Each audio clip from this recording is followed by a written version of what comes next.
तुम्ही अजूनही गव्हर्नमेंट जॉबसाठी एक्झामची तयारी करत बसलात आणि इथे एक अशी अपॉर्च्युनिटी आली आहे ज्यामध्ये ना एक्झाम आहे ना इंटरव्ह्यू आहे, डायरेक्ट सिलेक्शन आहे फक्त तुमच्या मार्कवरून. हे तुम्ही इथे लक्षात घ्या. आणि 500+ जागा आहेत, 100+ सीट महाराष्ट्रामध्ये अवेलेबल आहेत.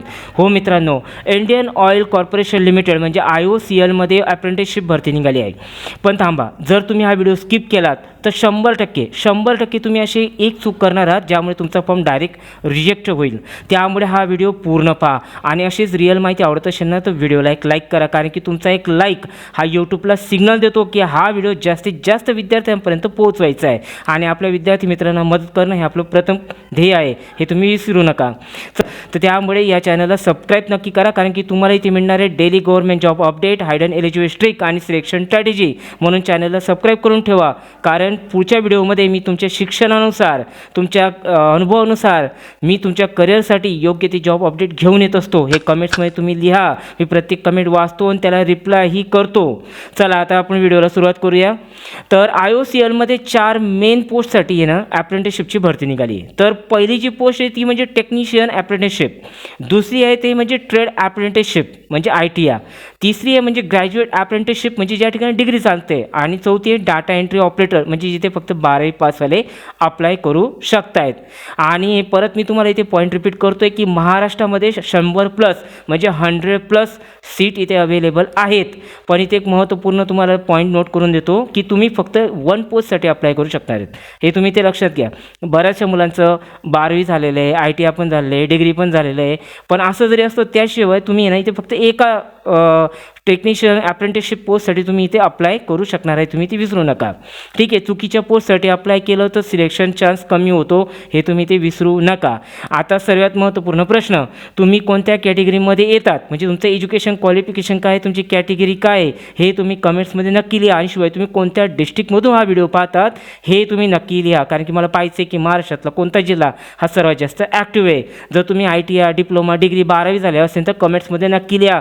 मी प्रत्येक कमेंट वाचतो आणि त्याला रिप्लायही करतो. आणि कमेंट्समध्ये ज्याप्रमाणे तुम्ही शिक्षण इथे लिहितात त्याप्रमाणे मी तुमच्यासाठी जॉब अपडेट घेऊन येत असतो. बऱ्याचशा ITR 12वी पास झालेल्या, डिग्री पोस्ट झालेल्या मुलांसाठी मला कमेंट्समध्ये आलं होतं की सर आम्हाला अप्रेंटिसशिपसाठी सुद्धा इथे जॉब अपडेट द्या, त्यासाठी मी जॉब अपडेट घेऊन येतो आहे. त्याचप्रमाणे तुम्ही शिक्षण लिहा, तुमचं जिल्ह्याचं नाव लिहा, मी तुमच्या पोस्टनुसार, तुमच्या शिक्षणानुसार मी तुमच्यासाठी जॉब अपडेट घेऊन येईल. चला आपण आता पुढचं महत्त्वपूर्ण पॉईंट पाहू. तर इथे आता सगळ्यात महत्त्वपूर्ण टॉपिक येतो तो म्हणजे इथे तुम्हाला स्टायपेंड किती भेटणार आहे. तर जे ग्रॅज्युएट अप्रेंटिसशिप आहेत ना त्यांना 10,000 ते 13,000पर्यंत इथे अप्रेंटिसशिपचं स्टायपेंड मिळणार आहे. त्यानंतर जे टेक्निशियन आहेत म्हणजे ITRवाले त्यांना 8,000 ते 12,000पर्यंत भेटणार आहे. ठीक आहे. नंतर जे डाटा एंट्रीवाले आहेत ना त्यांना 8,000पर्यंत अप्रॉक्सिमेटली मिळणार आहे. पण इथे गायडन तुम्हाला सांगू का की 2500 रुपये तुम्हाला इथे एक्स्ट्रा अलाउन्सेससुद्धा मिळणार आहे, हे तुम्ही लक्षात घ्या. पण इथे एक रिॲलिटी चेक अशी आहे की ही एक अप्रेंटिसशिप आहे, म्हणजे हा परमनंट जॉब नाही आहे. हा एक्सपिरियन्स गेन करण्यासाठी एक अपॉर्च्युनिटी आहे, हे तुम्ही विसरू नका. ही एक ट्रेनिंग आहे ज्यामुळे तुम्हाला भविष्यामध्ये better job, permanent better job तुम्हाला इथे मिळू शकणार आहे, हे तुम्ही इथे विसरू नका. पण एक्सपिरियन्स फ्युचरमध्ये खूप कामात येतो, हे तुम्ही इथे विसरू नका. तुम्हाला परत एक वेळा सांगतोय. आता सर्वात महत्त्वपूर्ण भाग, ही माहिती आहे ना 90% लोक याचा इग्नोर करतात. जर तुमच्याकडे BTech किंवा MBA असेल तर तुम्ही इथे अप्लाय करू शकत नाही, हे लक्षात घ्या. ज्यांचं BTech झालं आहे किंवा MBA झालं आहे ते लोक इथे अप्लाय करू शकत नाही. जर तुमचं BTech MBA झालं असेल तर नाराज होऊ नका, कमेंट्समध्ये तुमचं शिक्षण तिथे लिहा, मी त्यानुसार तुमच्यासाठी जॉब अपडेट घेऊन येईल, हे तुम्ही इथे विसरू नका. प्रत्येक कमेंट वाचतो, त्याला रिप्लायही करतो, हे तुम्ही इथे विसरू नका. ठीक आहे. तर आणि दुसरी मोठी चूक म्हणजे इयर क्रायटेरिया. तर ज्यांचं डिप्लोमा डिग्री झाले 2022 नंतर आणि ज्यांचं ITR किंवा 12वी झाले 2021 नंतर, यापैकी एक जरी मिसमॅच झालं तरी तुमचा फॉर्म थेट रिजेक्ट होऊन जाणार इथे. म्हणून अप्लाय करण्याआधी आहे ना डाऊट चेक नक्की करा. आता याची सिलेक्शन प्रोसेस आपण पाहून घेऊ. सिलेक्शन प्रोसेस काय, इथे सिलेक्शन प्रोसेस इतकं सोपी आहे ना की तुम्हाला विश्वास बसणार नाही, कारण की इथे एक्झाम होणार नाही, इथे इंटरव्ह्यू होणार नाही, तुमचं डायरेक्ट सिलेक्शन बेस होणार आहे. म्हणजे तुमचं जे सिलेक्शन होणार आहे तुमच्या फक्त मार्कांवरून सिलेक्शन होणार आहे.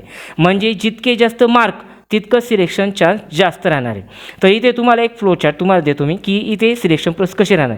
तुम्ही अप्लाय करणार, मेरिटनुसार तुमचं सिलेक्शन होणार, त्यानंतर डॉक्युमेंट व्हेरिफिकेशन केलं जाणार, मेडिकल टेस्ट होईल आणि त्यानंतर तुमचं डायरेक्ट सिलेक्शन तुम्हाला इथे होऊन जाणार आहे. हे लक्षात घ्या. आता मी तुम्हाला एक स्मार्ट स्ट्रॅटेजी देतो आहे. लक्षात घ्या, ज्यांचं डिग्री आहे म्हणजे ज्यांची डिग्री आहे ते ग्रॅज्युएट अप्रेंटिसशिपसाठी बेस्ट आहेत. आणि ज्यांचं डिग्री झाली ना त्यांच्यासाठी ग्रॅज्युएट अप्रेंटिसशिपसाठी त्यांनी अप्लाय करावं असं माझं म्हणणं आहे, माझं मत आहे. जर ज्याचा डिप्लोमा झाला आहे त्यांनी टेक्निशियनसाठी, ज्यांचं ITI झालं आहे त्यांनी ट्रेड अप्रेंटिसशिपसाठी अप्लाय करावं.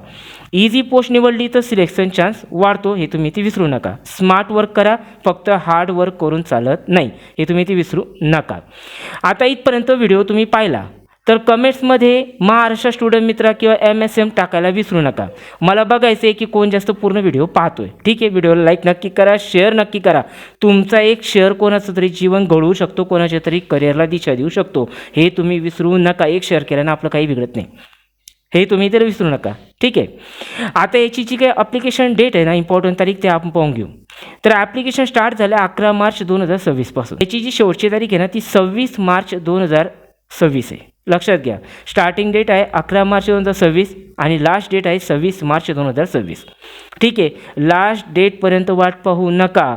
ठीक आहे, लवकर अप्लाय करा. फी स्ट्रक्चर, तर इथे फी स्ट्रक्चर तुम्हाला सांगतो की इथे IOCL अप्रेंटिसशिपसाठी तुम्हाला कोणत्याही प्रकारची फीस लागत नाही आहे. सर्वात महत्त्वपूर्ण पॉईंट इथे तुम्ही विसरू नका. तुम्हाला इथे कोणत्याही प्रकारची फीस भरायची नाही आहे, इथे फीस नाही आहे. म्हणजे तुम्ही कोणत्याही कॅटेगरीमधून असाल, जनरल, OBC, SC, ST, सगळ्यांसाठी फॉर्म भरायला एकही रुपया लागत नाही आहे. त्यामुळे ही अपॉर्च्युनिटी अजिबात मिस करू नका, इथे तुम्ही हे विसरू नका. आता तुम्हाला सांगतो, फायनल ॲडवाईस सांगतोय, फ्रेशरसाठी ही गोल्डन चान्स आहे. जे फ्रेशर आहेत त्यांच्यासाठी हा एक गोल्डन चान्स आहे. इथे एक्झाम नाही आहे, त्यामुळे तुमचं डायरेक्ट सिलेक्शन इथे होऊ शकते. दुसरी गोष्ट, PSU म्हणजे पब्लिक सेक्टरमध्ये तुम्हाला इथे एक्सपिरियन्स मिळाल्यामुळे फ्युचरमध्ये तुम्हाला बेटर पोस्ट मिळू शकते, परमनंट जॉबवाली.